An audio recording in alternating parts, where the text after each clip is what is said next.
Okay, I promised to make a YouTube video about how to upload a file to Google Drive and how to hand things in. So here it is. Generally, when you're handing things in to D2L, you can go to the assignments area and you can go to the appropriate assignment test. So I have an example assignment here, and I can go add a file.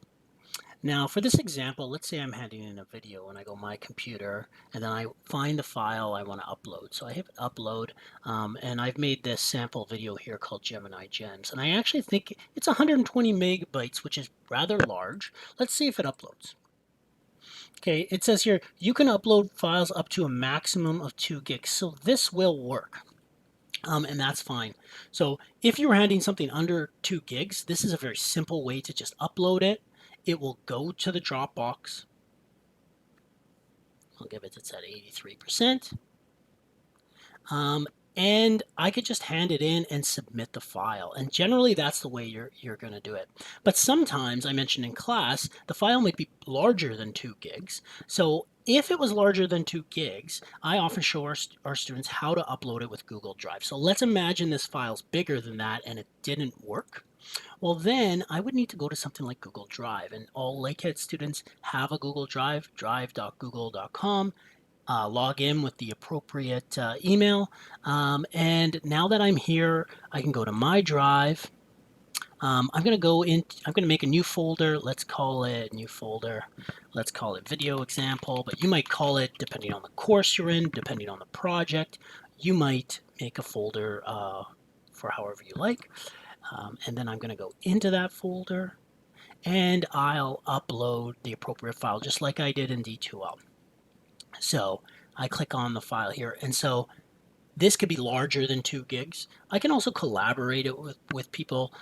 There's a number of advantages to doing it through Google Drive, and it's just nice to know that you have one and how to use it. So now I'm going to wait for this to upload. And while it's uploading, we'll talk a little bit about why I might do that. I can share it with other people so I can collaborate with it. So for example, I can right click on the file now that it's here, and it's actually interesting to see that it'll play. It plays pretty conveniently when I chip it. It's almost like a YouTube videos. So I'm going to go share, okay? And when I hit share, I can type people's names in here. Like, so say I wanted to share it with my instructor, Gino Russo. If I hit send, he'll get an email, which might be useful, but it's generally not useful when we're handing things in. When we're handing things in, we usually want it in the appropriate Dropbox. Okay, so I'm not going to share it that way. Instead, what I'm going to do here, when I hit share, I'm going to go share again in here. And instead of restricted, you see how it says general access restricted?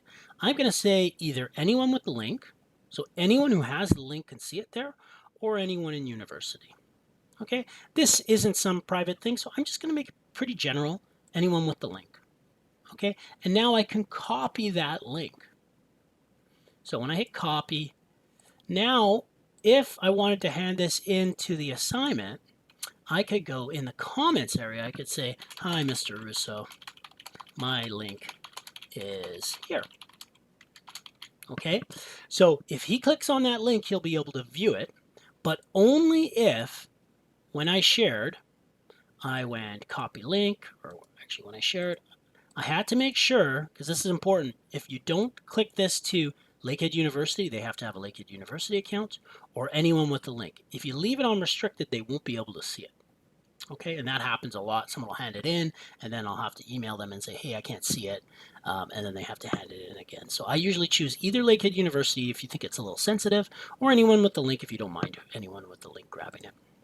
I usually click anyone with the link.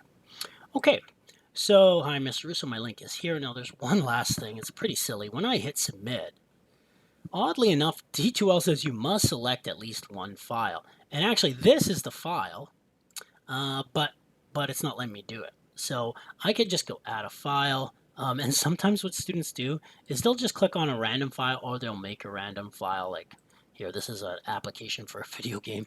So I'll just click on that, or something in my downloads directory. I'll make something.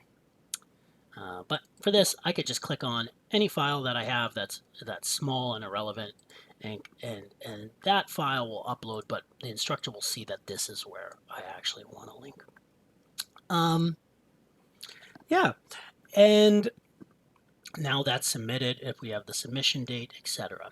While I was making this video in class, a couple of people said, well, how are you doing a screencast? And they wanted a video of that. So I'll show you how I do that. Usually in the bottom left-hand corner, there's the Windows box. And usually the way I do it is I type snipping tool. Okay, so I use the snipping tool a lot. The snipping tool is great for making either screenshots or making videos. So when I double click on it, there is a video button and there is a screenshot button. So if you click new, you will be able to draw what you want to take a shot of, and it will either take a picture of it or a video. And that's how I usually do that.